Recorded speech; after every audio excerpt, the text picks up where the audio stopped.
You're now listening to the Something Good Podcast Network. Please press any key to continue. You don't know about the other side of the pyramid?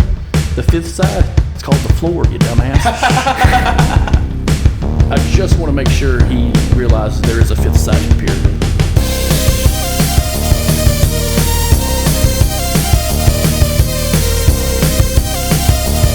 And once you open your fucking mind of undefeated goddamn fairness.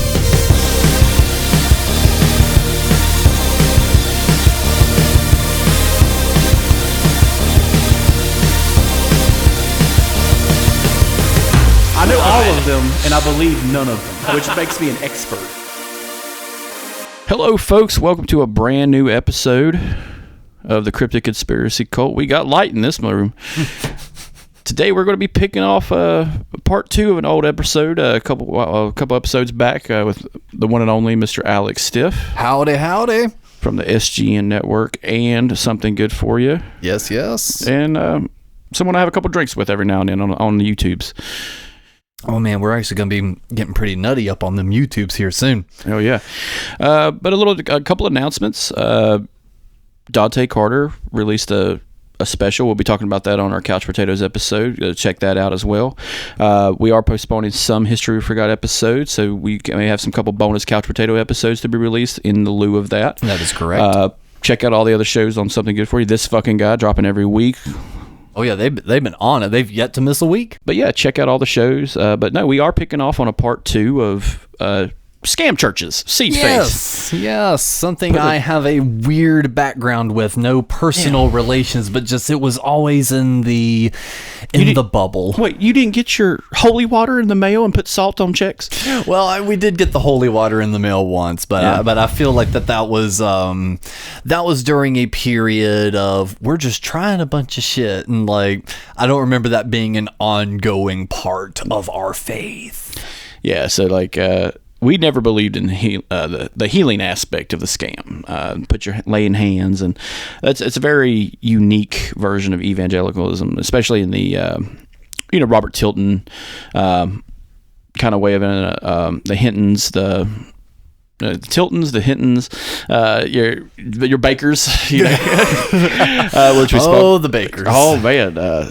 It's a fantastic story, really, of all of them, and like the rise and fall, and it kind of goes into that idea of like we want these people to fail permanently because they are scam artists, like as opposed to like people who want like good people to fail. Like a good example is like me. No. Well, a good example is like there are genuinely good people who do good things. Like a great example is like Guy Fieri. Guy Fieri is a goofy clown caricature of a person, but he does genuinely good things. His response to COVID, where he teamed up with people like Lady Gaga, who kind of wanted to remain anonymous, about kind of ejecting money into the food service industry who were failing. These people are fantastic, but then you have people like Kevin Spacey. It's like, who's fucking terrifying? And I'm still thinking about it. I'm just like, that episode got you thinking, didn't it? I might want to show up. Like just high five the man. Gross. Ew. But wash your hand after that one. But no, what I was thinking about doing this episode, all I could think of for a minute was the King of the Hill episode where Hank goes blind.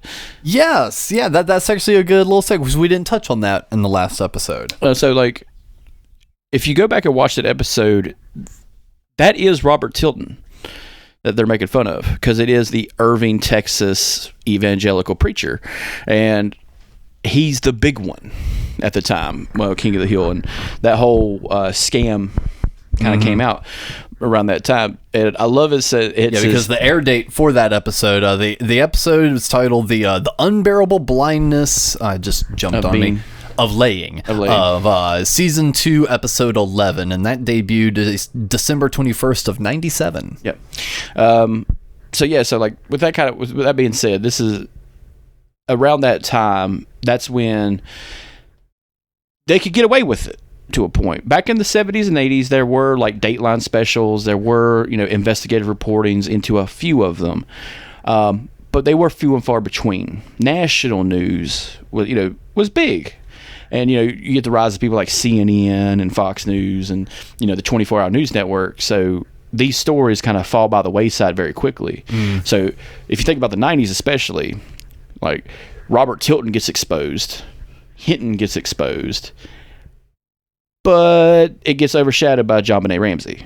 O.J. Simpson, the Menendez brothers, these fucking larger than life fucking criminal cases. So like that's what it becomes, and we see that today. Like a lot of important news gets followed by the wayside with like people like Jodi Arias, Casey Anthony, that one rich dude who slaughtered his family, or that dude from North Carolina whose wife fell down the stairs. Fell down the stairs. I totally believe she fell down the stairs, and he just marries clumsy women. It was an owl. I believe they said. But no, go back to the seed faith real quick.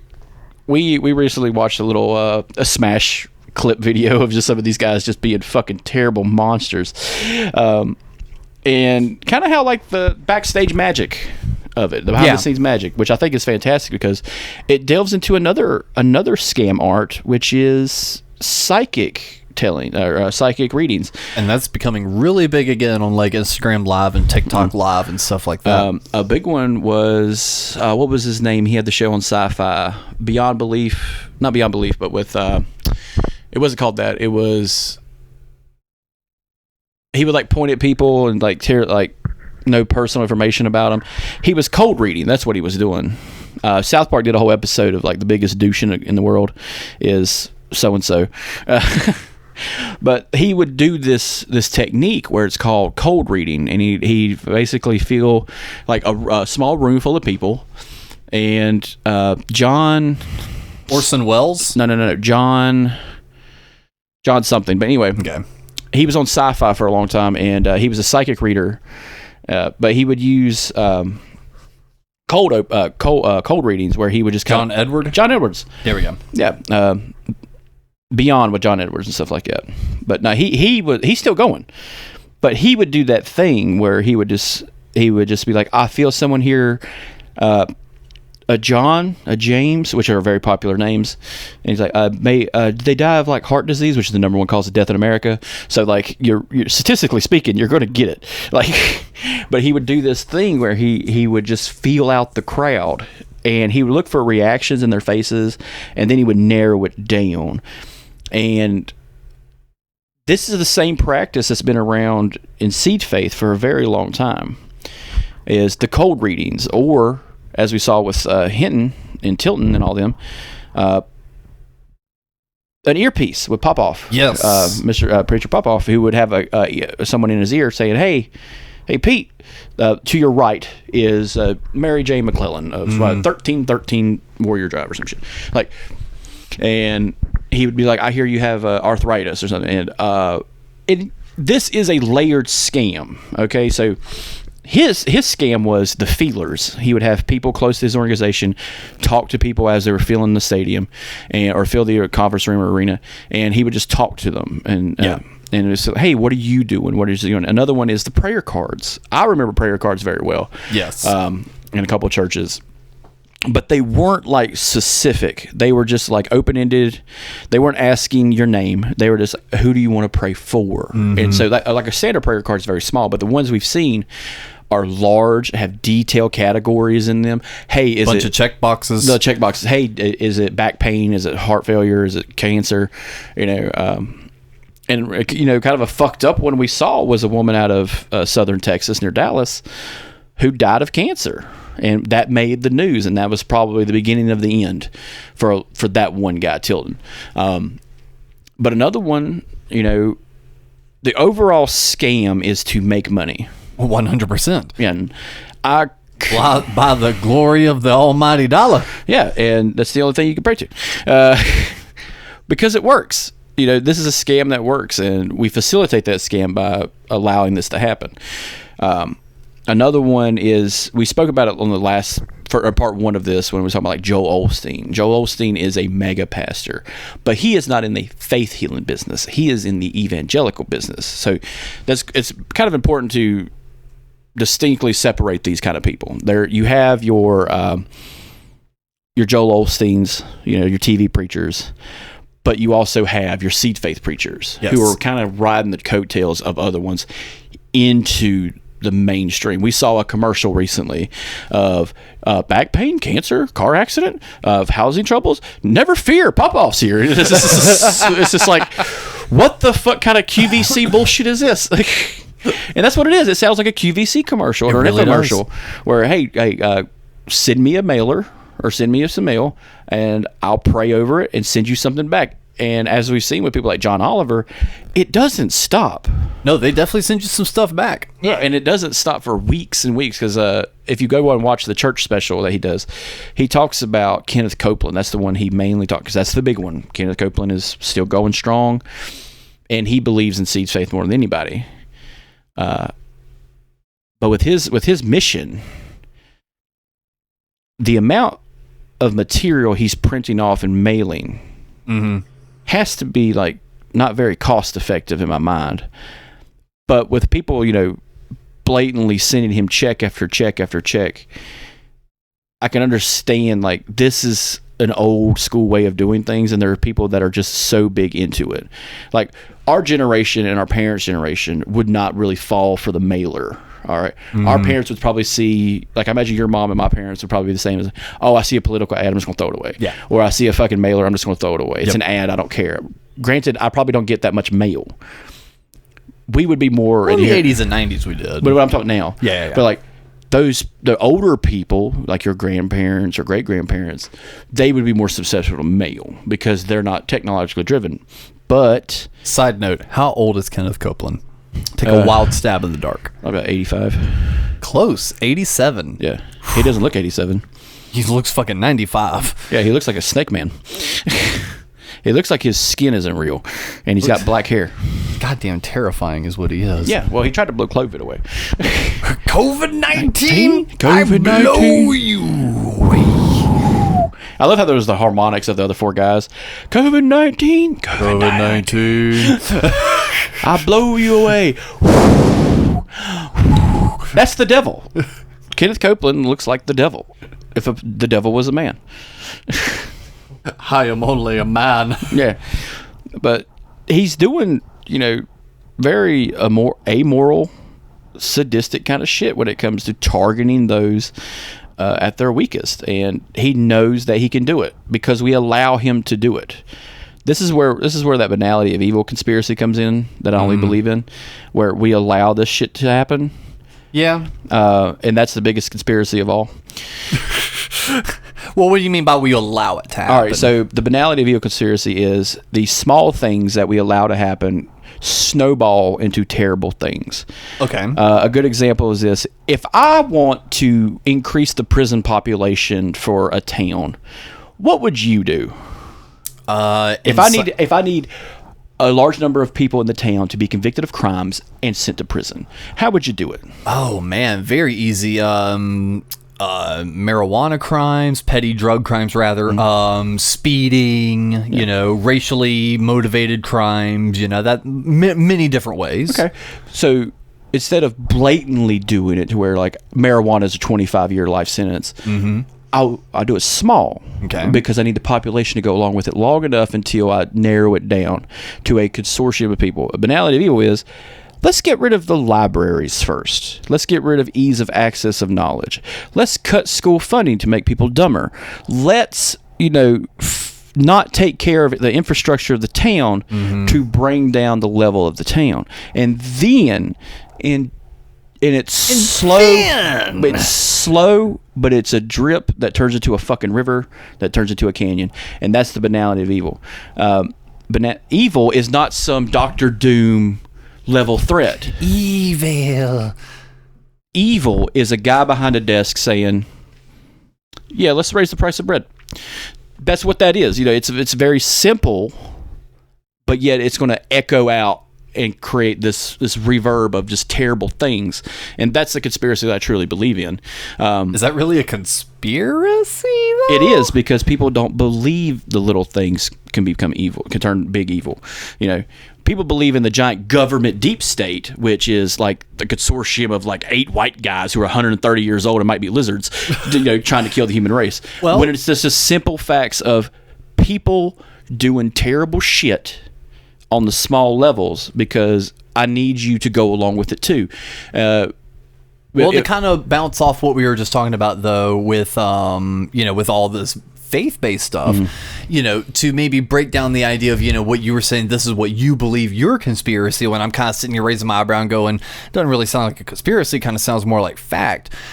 Just because people do not necessarily believe in it, that doesn't necessarily make a conspiracy, because faith. Yeah. So it's like if we're tying it in with this conversation of religion. So the conspiracy of religion, it is a mythos to live by. That's all religion is a mythos to live by. A parable, stories that you can look at and make inference into your own life. How do I make the story of Jesus relevant in 2024? Right. Well, I could tell you, as a man, he tried to spread the message. He saw terrible things and he acted upon it. That's a parable for your life now. Do you see terrible things? Act upon it. That's an easy way to evangelize. That's an easy way to preach. But you got people like Kenneth fucking Copeland and Hinton and Baker and all these guys who are just like, no, God's love, Jesus' love only comes to you if you give me leafy green spendy money. And that's just how it is. And because there's this amoral thing going on with them, it destroys the waters for everyone. Every year, the statistics come out that churchgoers are less and less. And I wonder fucking why.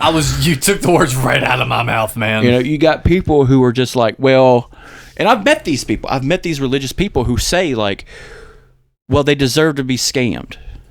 Like the gall out of their fucking mouth when they say that to me. Well, they went there, they knew. No, they don't. And what kind of religious people are saying this? Christians. Also? Fucking Christians. Because that's the religion that dominates this fucking area. But, to hear the gall of them saying that, I'm just like... The gall. Because I knew a guy who was in the preaching game who's a fucking thief.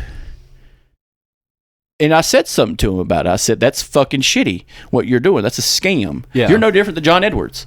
He's like, John Edwards practices witchcraft. I'm like, no, John Edwards practices a form of psychology, and it's a fucking game to him. Mm-hmm. Stop using that word because you don't know what it fucking means. It's that meme. You keep using this word, but I don't think you know what it means. Yeah, like, witches aren't real. Ooh. Okay? Like... This isn't fucking Disney, where like there's a bitch poisoning fucking apples to get this hot bitch off the fucking farm. Like, what? You mean to tell me that isn't how this goes? No. Fuck. If Snow White ended properly, she would just be rich at the end because they mine diamonds every day. And she would just rise an army up to kill the witch. Well, back then, were diamonds the sought-after thing? Where was the inflation market? Anything shiny was valuable. That's how our lizard brain works. That's how our lizard brain works. Why is gold so valuable? Because we like it. It's shiny. Why isn't the American currency backed by gold? Because we use gold as a tool. It's in this fucking microphone. It's in your goddamn computer. If I say gold has a value to the dollar, it goes down in value. It's a fugazi, man. It's not real. But that's another conspiracy of why the American population doesn't use gold and silver to back the currency. And it's the U.S. fucking military that backs the currency. But I digress. But another kind of scam I kind of compare this to is someone like Miss Cleo. Mm-hmm. Miss Cleo was the TV psychic. Oh, yeah. I remember Miss Cleo. So as opposed to asking for help for like, Miss Cleo's was, you're asking help for a situation. Kenneth Copeland and Hinton and Baker, they need to be healed immediately for physical ailments. That's what they're going for. So whether it's a mental state or a physical state, they're both providing the same service. Right. But Miss Cleo, I don't know. Every time you say that name, it just makes me laugh. Miss Cleo is kind of the most amazing figurehead when it comes to the scam, because she's the face of it, but she's not the scam itself. It's the organization she worked for, because by the end of it, they made billions of dollars, and she didn't make a dime. And why did she stay in it then? Because she was getting paid at the time, but she didn't make the money that people thought she was making. Okay. So when Miss Cleo leaves, There's a great documentary on HBO.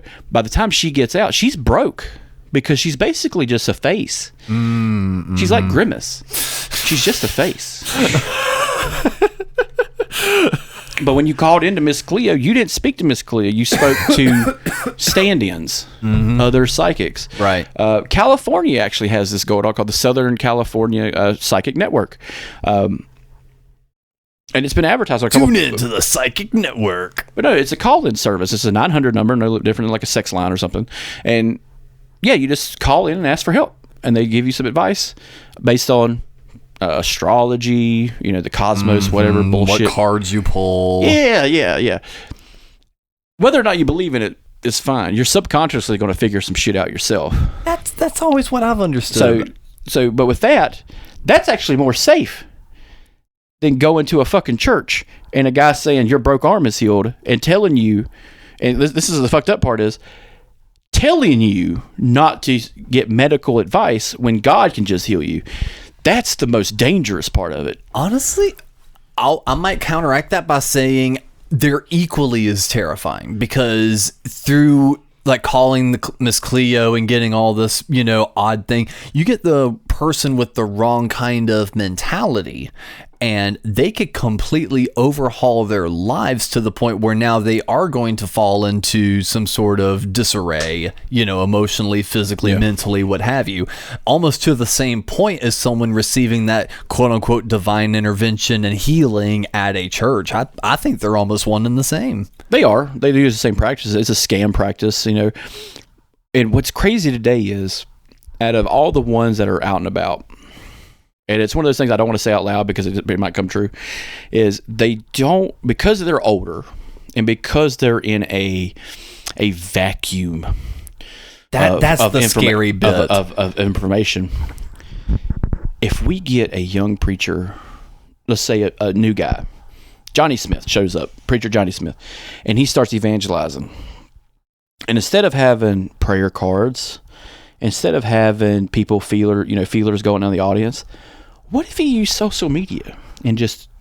It's already happening. Yeah, but what if he was to do it to a point where it's this like facial recognition right out the gate, but was it incorporate like some AI to it to where they could just fully go into this whole thing where I can identify you, know everything about you, and pull it that way. And we haven't seen it in like the broad spectrum. It still happens, but in a faith-based healing situation.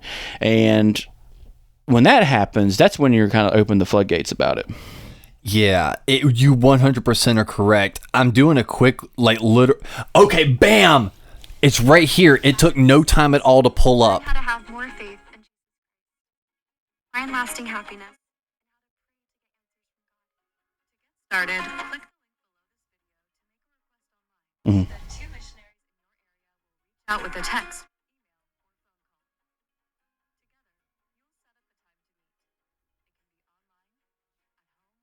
At church, start with a prayer. And God's plan answer any questions you may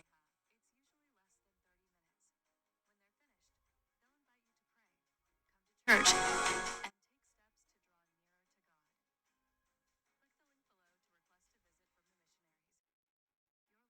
Happiness. Yeah. That's one of the versions. There's another one that I've seen where there's people sitting there and it's like, hey, I'm sitting here with God. And it's like this dude that with like this long stringy hair and like a beard. And he's just like, yeah, he's not talking about me. But why don't you take like 30 seconds with us, stop scrolling, and let's just pray. And then they start up this fucking prayer. And at the end of it, they're like, sign up at the link below, get on our prayer list, and this, that, and the other. So it's literally what you were just describing, and I'm so glad you brought that up because that just jogged my memory just then. That right there is evangelizing. That's what that is.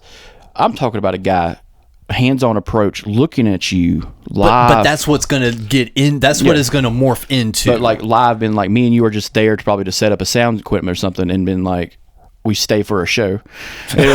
Because that's what it is. That's what I don't give a fuck what people say. live music, live entertainment, and this are the same goddamn thing. Yep. You're up there to see a show. If you tell me we're going to a Pentecostal church to see a snake handler, I'm like, that's just as cool as Alice Cooper. Like, I mean, it's a shock are you rock. wrong? It's a shock rock venue. They got music. There's clapping. There's harmonizing, and then there's snakes. There's clapping. There's harmonizing. Yeah. Tell me it's not the same. You're correct. You're getting involved with the man on stage, and he's putting on a show. Whether it's shock rock, flames, painted faces, or it's a guy smacking motherfuckers in the mouth saying you're healed. All right? It's the same thing. It's the same goddamn thing. And when they incorporate technology into it, a little bit more advanced, because you think about the guy like Popoff, where he's got the earpiece in. Think about that. The technology involved back then. He needed a receiver in his ear. He needed to wear equipment. That was state of the art back then. It was. And, short AM probably transmissions and shit. Yeah, you need someone like a low frequency, because because the fun thing about, I got into a deep dive about this. If you wanted to transmit signals or transmit like a radio, it has to be a low hertz, because once you go higher, you start fucking with shit, and the government really hates that. Yep, that's when that's the whole like pirate radio. And shit thank you. Yes, that would be a fun thing to go down on. Maybe a couch potatoes. It don't really fit for cryptic conspiracy. The true story of pirate radio out of Britain is hilarious. It's amazing. They just go off the shore and just get into international waters and transmit as high as fucking. Because there's a movie called Pirate Radio that's fantastic. It's a true story of that. Okay, I need to see that then. Oh, dude, it is sad as fuck, dude. But the music, the soundtrack's fantastic. It's all sad as fuck, but fan fucking tastic. It's all 70s fucking jam bands and shit. Oh yeah, so pretty fucking good. But with the evolution of technology, especially with like AI and stuff like that, could I curate an experience with AI to target the individual, not just like a regular individual, a whale, someone who's got money, someone who can really throw a shit ton of cash my way? Because that's another thing that people don't realize is there are benefactors to these people. Your Joel Osteens, your Kenneth Copelands, they are frontmen. They are the face. Yep. They make a lot of money. Yes, they do. They have big houses. Yes, they do. But there are benefactors to these people who are making more money off of them. Hey, I like your style. I like you're a front man. I think if we cut your hair, put you in a long sleeve shirt, nice dress shirt, and get you out there and teach you some, quick little psalms and proverbs and stuff, I think I can get you out there from a street, from a musician, make you a street preacher, get you a little place in a mall somewhere, like a little strip mall. Start there and really start raking in the goddamn cash. And if I'm a benefactor of that, I'm like, oh no, you're going to make money. Oh, trust me, but motherfucker. we are going to make a shit ton of money. Okay? You're going to be okay. All right? And you're going to be just fine, and we're going to be fantastic. And think about like how big people like Kenneth Copeland and Joel Osteen are. Stadiums of churches. And think about this. You're tithing. Every fucking one of them are. I've noticed an increase in videos on my little reels and stuff of churches like kicking people out for not tithing, and I'm like, that is fascinating. Well, that ties into that story I told on the last episode on our old youth pastor that basically got bullied out for no longer tithing. Yeah, and it's kind of fascinating that money has kind of destroyed that prospect, and that's another reason why people don't want to go. Or you have people going to new churches. The new like the water churches or whatever they're called, or the New Hope churches. These new freebie churches is what I call them. Is just these things where we're not judgmental until you know what I'm saying. Like, I mean, we even kind of touched on those on the last episode with the new age of this. So there is this fine line though you get where you get people like, oh no, we don't discriminate, we don't do this, we're for people, okay? We're not going to go after your lifestyle. We just want you to embrace Jesus or embrace this that. And there's a fine line between that and 900 people dying in South America with Kool-Aid. So like that's the craziest story of like, well, Jim Jones is the figurehead when it comes to like that road of good intention, and that's what these people have done. oh, I need to evangelize, and this is, that's the order of which I'm kind of called upon. I need to spread the word, evangelize. That's what it all is. And when you start adding money into the game, when you start putting dollars in the box, and it starts turning into $5 bills, 100 and full bills, now the whole game's changed, and now your investment is being paid back in full. Yeah, not necessarily on that front, but you're talking about like the New Age church where, we're cool up to a point. Yeah. I actually experienced that as well in Roanoke, Virginia. That's all the information I'll give. Anyone else can connect the dots on that one. After that church that we were talking about on the last episode with that youth pastor that kind of got, exiled, we were like, all right, cool. We don't want to be part of this either. We're out. And we found one of those New Age style churches where like most of the people there were bikers and shit like that. And it was exactly what you're saying. Like a trucker church. Yeah. Exactly what you're saying. Didn't want to change your lifestyle, didn't want to change the music you listen to, the movies you watched, this, that, and the other, just walk hand in hand with God. Not so much fire and brimstone as openness and come on down, the water's fine. Exactly. And then all of a sudden, and this guy was on my Facebook, he'd comment on things. He was a big punk rock fan too, so he was always sharing cool music. And then all of a sudden one day he just quit interacting with me. Odd. And then I heard through the grapevine that when he found out I moved to Charlotte and I moved in with my girlfriend and we weren't married, living in sin, that was enough for him to no longer want to associate with me. It's like, wow. We used to sit in the living room and talk, the Germs and Gigi Allen and the Misfits and all this, really crazy punk rock stuff. And then I become an adult, move out on my own, and happen to move in with my girlfriend. And that's enough for you to be like, nope, I'm done with this kid. Godless sinner. Okay, then. Interesting. Cool. Thanks, bud. Appreciate that. It's a cruel double standard. Funny story. Recently in the news, in a town not far from mine, a pastor of a local church got shit-faced drunk, wrecked his car in town, and popped off a few rounds with a gun. And the cops negotiated with him and arrested him. If I had told you of this anybody else, they would have executed him in the goddamn street. But I see people that I have been to church with, people I know who are like, I'm praying for this man and his family, who are also hypocritical. He just should have obeyed the police and he wouldn't be dead. That same mentality. So there is a hypocrisy to it that is elaborate, and it's kind of finite to a point, because there are like, it comes with age. I think a lot of this, judgmental kind of stuff comes with age, where, back in my day, this is how we did it, and this is how it should be. Because you mentioned that guy was from Virginia, right? Mm-hmm.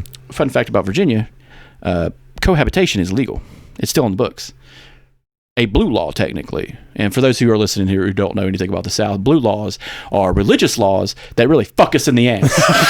They really do. Happy Super Bowl Sunday, everybody. We can't go to the liquor store because of that.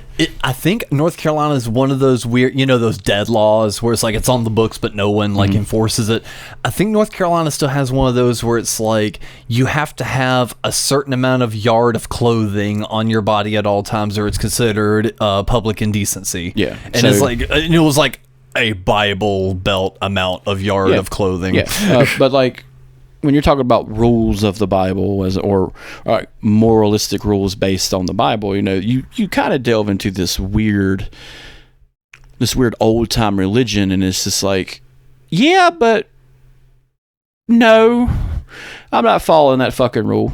Get fucked. Get fucked. But like, another blue law, like for us in South Carolina, is we can't sell booze on Sunday unless you go to a private establishment. Correct. Or you find somebody that has a liquor house. But we don't talk about that. Yeah, and liquor houses are fucking fantastic because they just stock up on liquor. But liquor, hardly know her. Yeah. But what's crazy is you can buy beer, but you have to wait till afternoon on Sundays.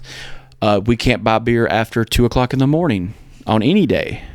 That doesn't make any sense. And we have to wait till 5 or 6 o'clock in the morning. But those are the blue laws we deal with. Yeah. South Carolina for a while said you couldn't buy any non-food item before 12 on Sunday. Yeah. That was a weird one. That one was on the books in a few counties, and a couple counties just said fuck that. I remember that very clearly. Myrtle Beach is fuck this shit. Myrtle Beach did not abide by that. They were like, this godless place. If you want to buy a towel with Scarface on it, you're welcome to do it before 12. However, you got to go to the liquor store after noon. I don't make the rules. Jesus does. Take it up with him. Yeah. I don't know, man. This caricature looks pretty good. I got it on a t-shirt that's like 3 sizes too big.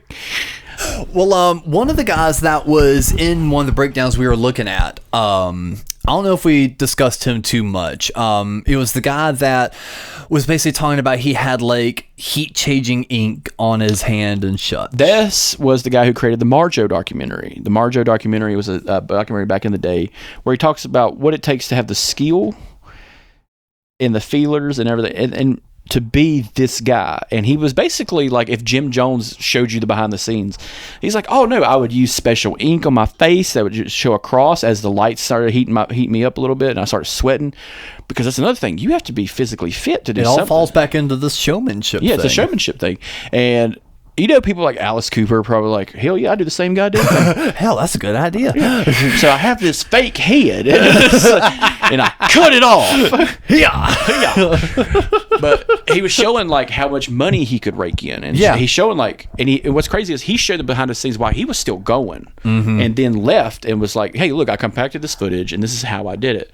And he was talking to crowds of people, and one was talking to the young lady. He's like, yeah, so what I would do is I would wait for everybody to bow their heads and pray, and put my hands on you, and because of the experience and the heat of the moment situation, it's like the psychosis that builds where you're just like, oh, I'm part of the show, so let me just be part of the show. And I think that's what was a great thing about some of these, you know.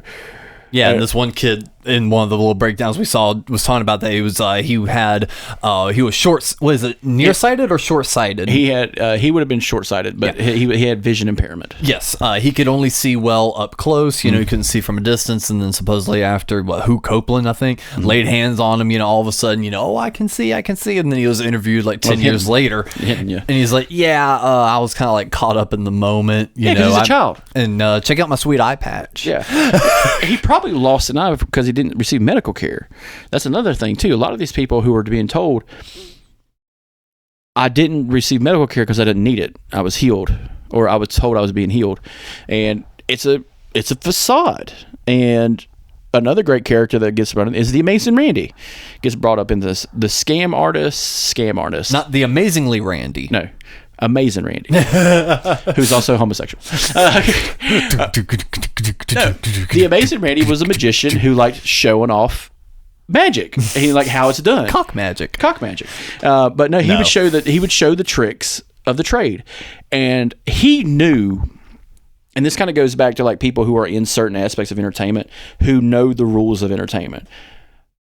If you're in wrestling, there is kayfabe. You know, this idea that we create the story and we tell a narrative. We never break kayfabe. Same with entertainment.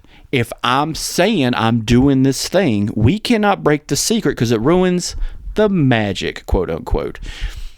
He broke the magic because he's like, look, this isn't magic. This is magic tricks. This is illusions. Yeah, and like, let me show you how to do it because it is fun. Yeah. It's no different from that show on Fox that showed all the magic tricks. Remember that? Yes, please don't tell my dad. Yeah. Please don't tell my dad. Another King of Hill reference. Yeah. But, you know, he would show like, The Masked Magician or something like that. The Masked Magician. And he would show all these amazing tricks, and other magicians were like, this cocksucker's telling everybody how it's done. But at the end of the day, he was kind of going, do better. Yeah. This is all old shit. Yeah. Make new shit. And then you put people on the spot, and guess what? They started doing new shit. What's his name? David Blaine. Mm-hmm. Fantastic magician, fantastic entertainer. And then Chris Angel, a little goofy, but was still good in his time. Yeah, but it's a showman. You know, if we're going to Vegas and hanging out, Chris Angel's got a live show. Let's check it out. Him and Carrot Top. I'm sure. I heard he's fucking hilarious. I heard he's the best fucking show at the Luxor. He looks really fucking creepy, but you know, fuck it, let's try it. But like, I'm going to see it. Like, you know, as much as you separate the art from the entertainer, but like, or the entertainer from the artwork. You know, that it is still a show, and that's what we're seeing here. It's a show. But when this guy comes out, this is a documentary that's pissing a lot of people off. They're like, what the fuck, dude? Why are you broke kayfabe? You broke the magic. And call Vince McMahon. And that's how it starts, and right there, if you look at like the statistics of like people who go to church in the 70s and how it starts declining through the 80s, 90s, and very like kind of plateaus at the bottom of the graph through the fucking early 2000s. And there is a small jump in the 2001, 2003 era, but then it just fucking flattens out again. Mm-hmm. Back in the day, in the 60s, 9 out of 10 people went to church. Now it's probably 3 in 10. Yeah, maybe. That sounds about right. But that's a fucking hell of a drop. And now, if I'm Kenneth Copeland, I gotta figure some shit out, because now I'm getting less money from a smaller pool of people. Mm-hmm. But it doesn't mean I'm not getting money. It just means I have to try a little bit harder. Yeah, so I just did a quick Google search, and right now, even 8 months ago, Lighthouse Evangelicism, The Healing Work of God by Pastor Samuel Sam. So yeah, even 8 months ago, we got this dude, prim and proper up in a nice little suit, yelling at a crowd. I'm sure, I don't have the audio up, but I'm sure, just hollering about true word of God and how much he can actually help. And there is room for, I'm not saying there isn't room for these people as long as they're doing good things. That's what it's all about. Yeah, it's like, from my standing, it's like, yes, if you fall under the Christian faith, yes, God can be almighty powerful. He can be quite helpful, XYZ, but at the same time, he's not a prayer line. He's not this, that, and the other. He's not working through these people to achieve whatever's going to happen. Whatever's going to happen is going to happen because that is what is set in stone for you. So there is a hypocrisy when it comes to praying, logistically. If you look at it in a logical sense, do you believe, like, let's say you're a Christian, let's say you believe in God's plan. Whatever happens to you happens. Praise Jesus, right? Right. But if you pray, you're praying for a change, right? Mm-hmm. You're asking God to change the plan. How do you, logistically, that is the ultimate sin, to tell an omniscient God to change your fucking life, even though if you're a part of it. So, I have heard that explained away. Yeah. So, if everything is going to be part of God's plan, it means it's going to happen to you at some point in time. Some point in time before you die, you will have these riches. At some point before you die, you will find this love. You will find this peace. How soon you find it is up to you and your journey and everything else. So, if you want these things that are going to be promised to you, that are set in stone for you in life sooner, your heart, your mind, and everything else must be in the right place. And then help to get you to that right place is by praying for it, showing that you are truly merciful and ready to accept these gifts right here and now. If God does not see it as fit, well, then it is truly going to happen for you later in life. That is the elaborate version of saying, well, you got to have faith.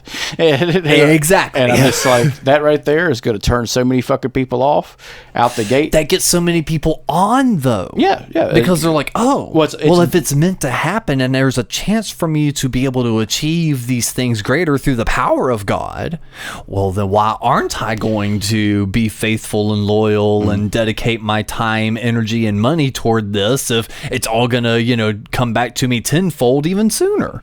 And that's the blind faith part of it. And this is why you have people who were like in the early days of the People's Temple who were with Jim Jones the whole time, stirring the fucking Kool-Aid by the end of it. All right, that's your blind faith people who don't need reasoning, people who have the rose-tinted glasses on the whole fucking time, while this guy's like methed the fuck out, stomping on They don't bottles. have rose-tinted glasses, they have rose-tinted contacts. Yeah. At least with the glasses, you can put them on to see the good. Yeah. These people are just walking with it. Yeah.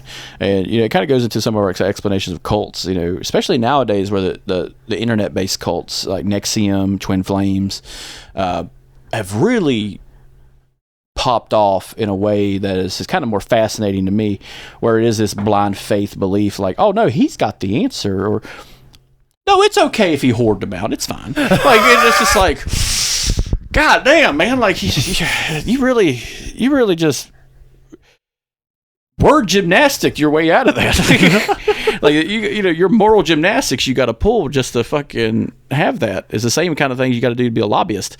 How much do you know about Franz Mercimer? Go ahead. I was just looking up just different articles, you know, throughout this time, and it goes, if you go back to Franz in the 18th century, he would simply point his finger in the direction of one of his devotees, and instantly they would begin to jerk spasmodically. There was no illusion whatsoever to this that had anything to do with spirituality. Mesmer could also, quote, heal people. And then it just goes on to say, you know, now a lot of evangelical Christians, you know, counterfeit revivals, saying, you know, the exact same thing. Truth of the matter is, Mesmer could only heal people of psychosomatic illnesses by psychosomatic cures. So he was using actual mental gymnastics, tying it into faith. Yeah, it's kind of like how exorcism works. It's like, oh, before I do this exorcism, let's check, make sure they don't have a mental disorder. Let's check if, you know, how are they doing psychiatric. Let's get a psychiatric person in here. And if that doesn't work, we'll throw some holy water on them, do the whole pomp and circumstance, and maybe that'll help them because it's a psychological kick. Yeah. But when you're talking about that right there, all I can think of is the story of Joseph Smith, who tried to heal a dead boy, and it went really bad because guess what? It didn't do it because you can't fucking do it.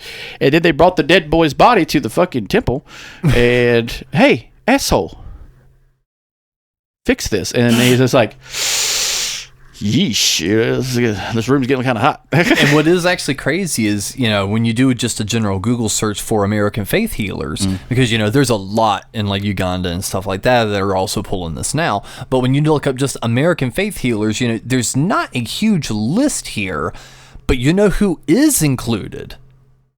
Jim fucking Jones. He is considered by Wikipedia to be a faith healer. So Jim Jones, here's a fun fact about Jim Jones. I love when I bring up Jim Jones because to peel back the curtain a little bit, I'm sitting at a desk with a microphone stand so I can like look at the computer and stuff. Chris is chilling in a nice little comfy, you know, sitting chair, you know, holding his microphone. Anytime I bring up Jim Jones, he immediately grabs the microphone by both hands and sits up. Because Jim Jones is fascinating because there is like this arc point where it turns into an evil story. You literally could read the story of Jim Jones, and once you get to the halfway point, if you don't know the second half, or if you've never heard of Jim Jones, you're like, this guy was the real fucking deal. Okay? Him and his wife were the first people to adopt a black child, white couple, first white couple to ever adopt a black child in Indianapolis. He pulled funds together to pay people's bills, right? He reached out and created, you know, a network of safety houses and homes to rehabilitation and nursing homes to make sure the older congregants had a safe place to live, make sure they were fed, make sure they're taken care of. At some point, a spark happened, and he became a murderer. But there is this magic time. It's like in The Wizard of Oz. There is this time where she's on the yellow brick road, and she's being told, stay on the yellow brick road. Fucking stay on there. If you diverge from this path, which is in the book part of it, it's not in the movie, trouble will befall you, Dorothy. And what does she do? The first thing she does when she's on the yellow brick road, she gets off the fucking road and helps the scarecrow. She's not supposed to do that. No. But it sets off a train of events where now she's got a small, you know, militia of terrorists who are trying to fuck up the status quo. And that's you know, that's the spark point for, you know, Jim Jones. At some point, he got off the fucking path. And it's because of a litany of things. But it is fascinating when you read those kind of stories, because he's not the only one, he's just the biggest one. Okay, it's like when we talk about music or movies, you know, we talk about the big ones, but there are other movies that are just as good who never have that. Man, speaking of music, one that I had heard of forever ago, but it just completely escaped my mind. Something we probably should have done a little bit of reading and research on before doing this episode. We didn't talk about Marvin Gaye Sr. Yeah.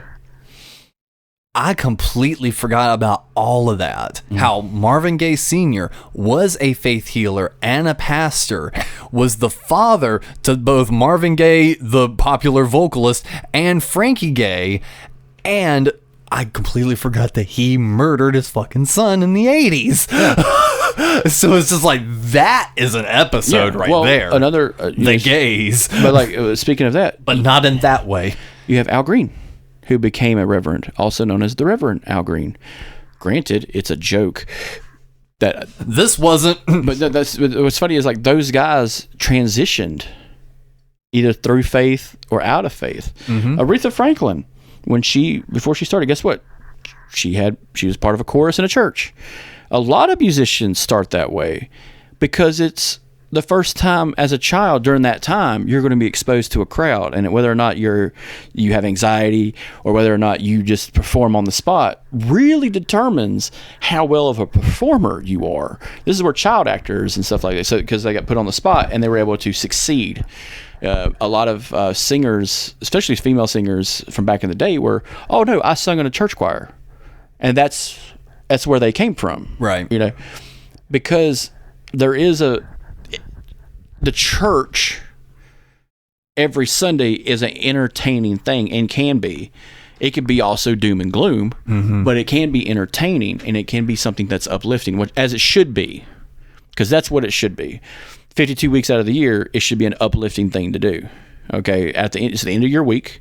If you're a Christian, it's the end of your week, and you need to go there to have an uplifting message. Something that sets you back on path, because the other 6 days, it's really bogging you down. You got family, you got work, you got bills to pay. This is supposed to be that one thing that's yours, and and it's a community setting, and it goes all the way back to the make 'em up times around the 200s, around the year 200, 280, and that was the perfect time to figure out, hey, this is what we believe. We can proceed. And also, how do I get, this is mainly the Christian history, but like, how do I get you involved? Let's say I'm a Christian missionary and you're in the fucking Highlands of Scotland or Ireland. How do I get you part of this? And you're telling me about your religion, the Celtics or stuff like that. Well, did you know you can light a tree on fire around the middle of winter? And it's a winter solstice. And now we have Christmas trees because they co-opted back in. Okay. And that's all that is. It's during the make 'em up time when they start co-opting shit, to the point where now we're just sitting in buildings every Sunday, just praying Jesus and playing songs. Or if you're another denomination, you're not singing so much. Or the change. A long time ago, Methodists were hardcore against singing, hardcore against music, felt it as a sin. And this is like the 1800s. This is where we get people like Brigham Young, who become the leaders of fucking Mormonism, who become hardliners in the sand when it comes to religion. Because he whistled one time and they smacked him in the fucking mouth. You godless, sinning little child. But is that David Bowie out here? But now, Methodists are not too much different from a Presbyterian or Baptist church. There's singing going along. It's all a change over time, and I think we're seeing the die out of the old school religion, like straight to the fucking ground. You'll still see a lot of them around over here and there. Yeah, because I was gonna say we're still seeing plenty of the faith healer stuff, and to kind of bring it back to the faith healing stuff. How much do you know about the Miracle Valley shootout in Arizona '82? All right, so the Miracle Valley shootout. I love how I could just like rattle something off like that, and then I can see like the Rolodex in your head. Oh yeah, Miracle Valley shootout. It's one of the most fascinating events when it comes to a church, because that's also had to do with a healing center and everything else too. So, but this is that old praise Lord and pass the ammunition kind of situation. Which always makes for a good topic on this show. But no, it's not much different from, well... Let me rephrase that.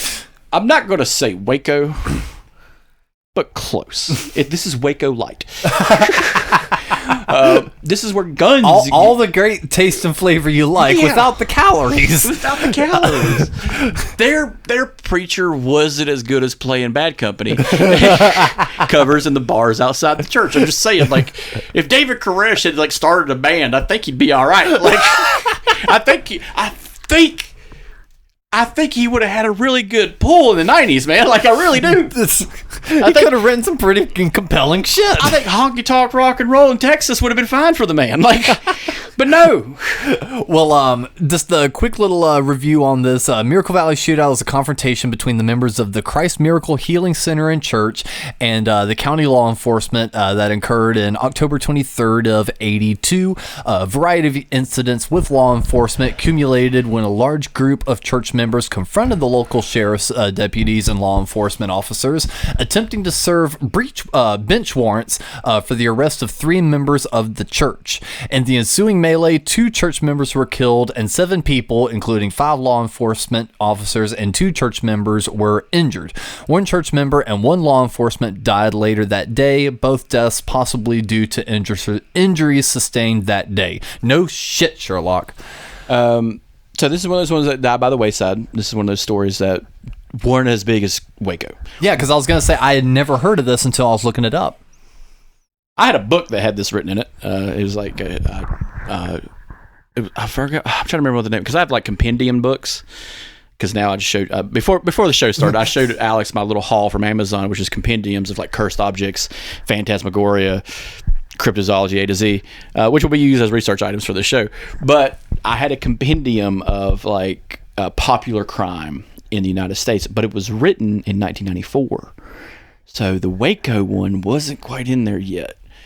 Okay, but the Miracle Valley Shootout, it was called the Massacre at Miracle Valley. Got it. But when I read it this is why I need people to go buy old books, because this is before they'll get rewritten. But there are a lot of resources in those old books that talk about, hey, this is what happened, this is how and one of them was some of the people that were serving bench warrants to had declared sanctuary in that church. The problem was the Faith Healing Center wasn't a church. It was a center. So when you claim sanctuary, you actually have to go into a church. And the state can declare what's a church and what's not, because you file it for tax reasons. Well, guess what? This was a privately owned building. And this is what really popped everyone off. And guess what? It's the fucking West. They have guns. This is kind of the fault of the police, who are not really prepared to... And supposedly a lot of racial tensions, because it was a African-American owned establishment. Fun fact. You know why guns are illegal in California? I'm sure there's plenty, but fill me in. Ronald Reagan was governor of California, and black people were carrying shotguns openly to protect themselves from the murderous LAPD. He didn't like that, so he pushed the local government of California to ban open carry, which became the ban of owning firearms. Interesting. Because of black people.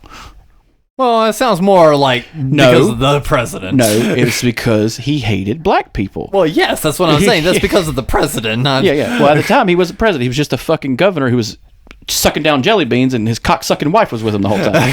I love the hand for the head bob, too. Yeah. But out west, it's just as bad as Deep South, especially in the 80s.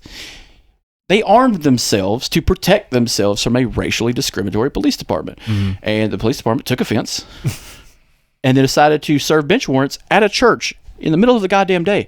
Here's the problem. They knew where they lived. They could have just done it there. This is why I had an uncle who was chased by the police and some people died. Right. They knew who my uncle was. They knew where he lived. And yet the police officer decided to chase him and ran some people off the road, and those people died. If you know who the motherfucker is in this day of information, why would I chase you down? I know who you are. You know my license plate. As soon as if I run that fucking toll road and I don't have an easy pass, they send me a thing in the mail with the picture of my license plate to my fucking address. As you, motherfucker. Yeah, no shit.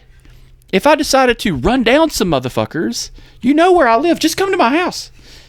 Yeah, but at that point, I think it's like that. probable cause thing where if you're able to get away with a certain amount of time and it's not like properly filed, like I forget the exact reasons. Laziness of the has police. to be the immediate chase down. It's literally the laziness of the police. If I'm in a fucking police vehicle, I'm going to chase you down for a little while, but I'm not going to risk the lives of the people on the goddamn interstate. Right. I can't justify killing innocent people or running them off the road. Yeah, that's why a lot of states and cities have different chase laws now. They can't let go above a certain, mileage over the speed limit, XYZ. Yeah. Now, if he's popping fucking rounds off like in Taylorsville, like, yeah, I'm running him off the road. I'm dragging him out of his car, putting a gun in his mouth, make him cry. Like, scare him. Pray to your God. Pray. Tell the pastor, pray. Tell him to make me stop. Do it. Let's see if we can faith heal this. Yeah, and just start pistol whipping the shit out of him. I heal you in the name of the law. Pray. But like, when you get stuff like that, the massacre, or it's not even a massacre, it's just like a couple people died. It's a standoff. Yeah. When you get stuff like that, there's so many more like that. And it's the radicalization that's really crazy. Because that right there, it all started with good intention. Hey, I got a church, come on down, And eventually it becomes that. It's no different than Waco. Because in Waco, he didn't start that church. Right. The Branch Davidians existed before David Koresh got there. It's just a version of Seventh-day Adventists. That's all they are. Jim Jones in the People's Temple was a faction of other little churches he banded together to create the People's Temple. So there is this weird road of good intention. And this is why I make the Wizard of Oz reference, because in the original stories of The Wizard of Oz, the movie you're actually watching is like book 3 in the series. Okay. So like there's a lot of stuff that preambles Dorothy going to Oz.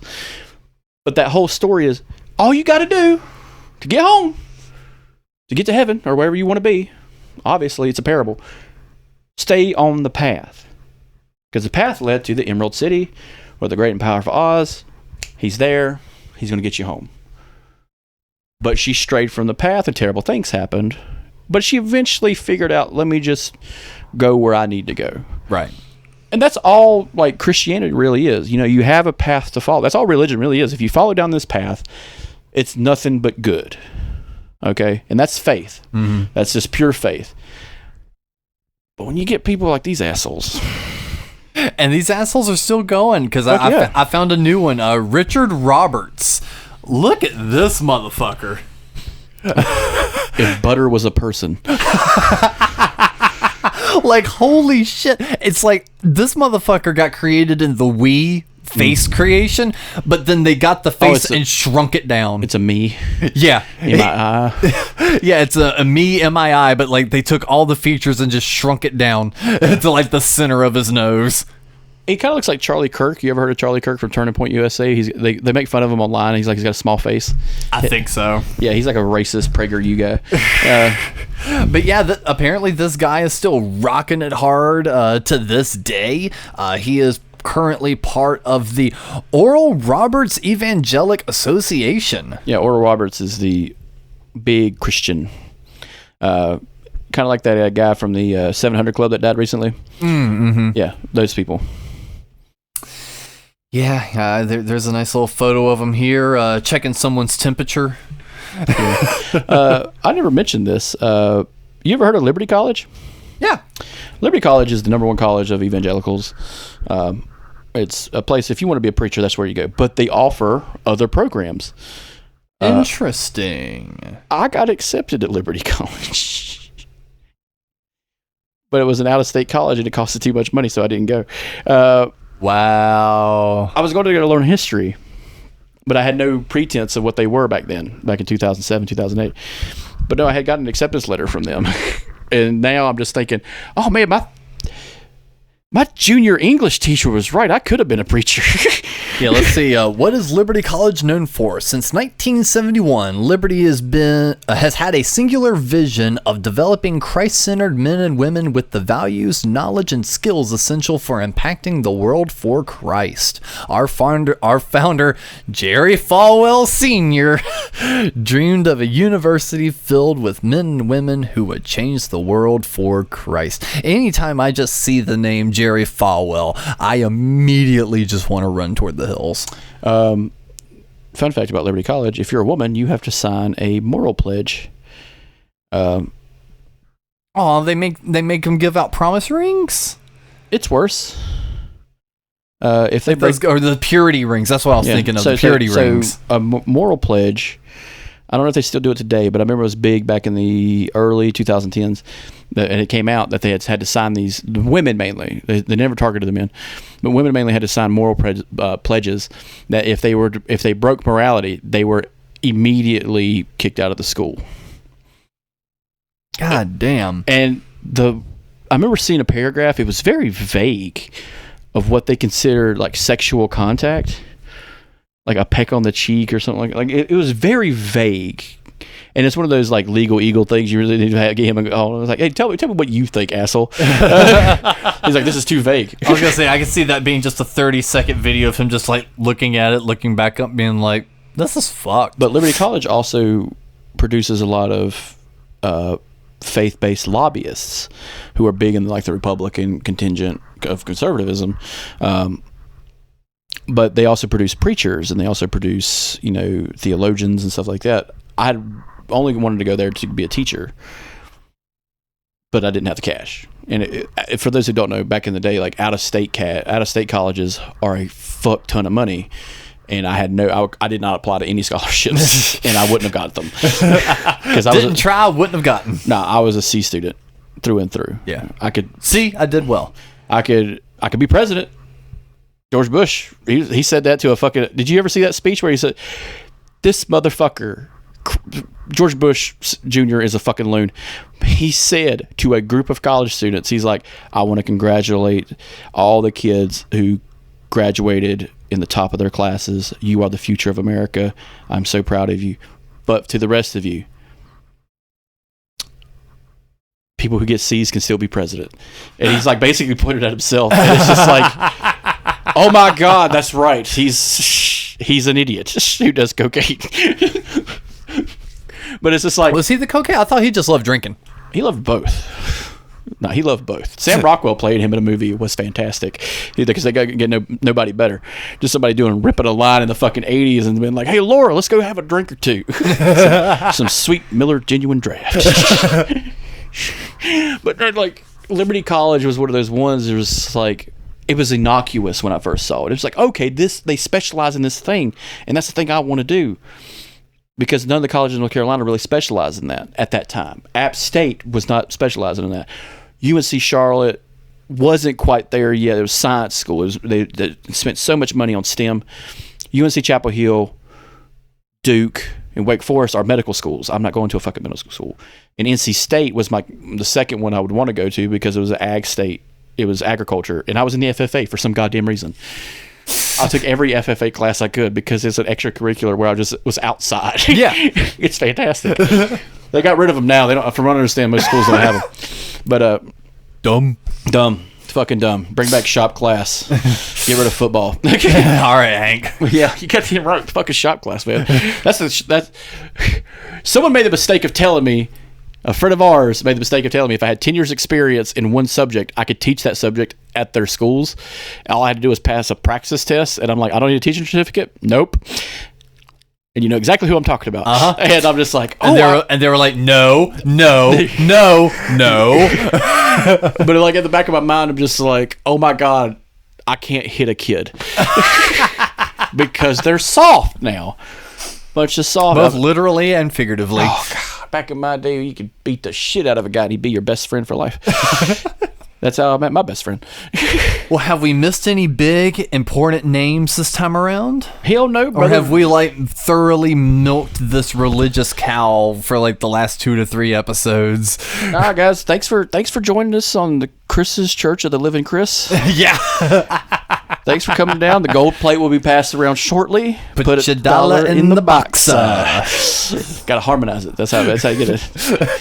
It's all the showmanship, man. $1 In the boxer. $1 in the boxer. That's all it's got to do. Lord, Lord, Lord, Lord. This is like it's got to be the call and responsibility. $1 what? And it's got to be like the Cartman. Yeah. Oh, Lord, Lord, Lord. But he's just like putting hands on somebody. He's like, did you know Kenny McCormick is in hell where they only speak Spanish? And he's just like, no, Kenny McCormick's in Mexico by mistake. No, he's just in the back. Because if you remember that episode, he called from hell and he's in Mexico. And he's like, they all speak Spanish. That would be your hell. Hell yeah. My Spanish is no bueno. I thought about getting Babbel, trying to learn something, but I was like, I'll probably Duolingo. No, that one harasses you. That little green owl harasses you. It's like, why aren't you learning German now, you motherfucker? But it says it all in German and menacingly. We're not going to learn the language. We're going to learn about tone. Inflection, yeah. Listen, hooked on phonics. But no, we're going to end it here. But guys, check out, like I said at the beginning, the preamble, check out all the shows on Something Good Network. Check out Collective Insanity. They got a couple shows coming up. Check out Mikey's band, if that's your bag. Dante Carter's new comedy special. The Mamba special. Yeah, whatever that means. It's some football thing. It's Kobe Bryant from basketball. I don't know why he has fascination with Kobe Bryant. I imagine he wouldn't get in a helicopter, but but check out all that stuff. All the links in the Discord. Let us know if you want us to promote anything on the show. Sponsor us, Ghost Energy. Yes. I know you're out there. And get you a Cryptic Conspiracy Cult puzzle. Yeah, we got puzzles. We got sweatshirts. We got notebooks for the history of podcasts. Mm-hmm. And drinking glasses, and baby. Drinking glasses. And maybe some flippy floppies. Yeah, we get some of this fucking guy flippy floppies. Some flippy floppies. Well, now maybe we'll put out a summertime collection. We'll have this fucking guy flippy floppies. I'm just thinking of this fucking guy round table in Myrtle Beach. Oh, God. At the Hard Rock. Here we go. The Something Good Network summer collection. So we'll do the this fucking guy flip flops. We need to commission someone to draw a bunch of cryptids and cults together, and we'll make swim trunks, Cryptic Conspiracy swim trunks. History we forgot condoms. Forget it. And it's on the back. It's like, I got you. Thanks, guys. Thanks for listening. Check out all the shows. Can't wait to have you back. You've been listening to the Something Good Network. If you liked what you heard, you can follow us on Instagram, and check out the other great shows on the network. Link is in the episode description.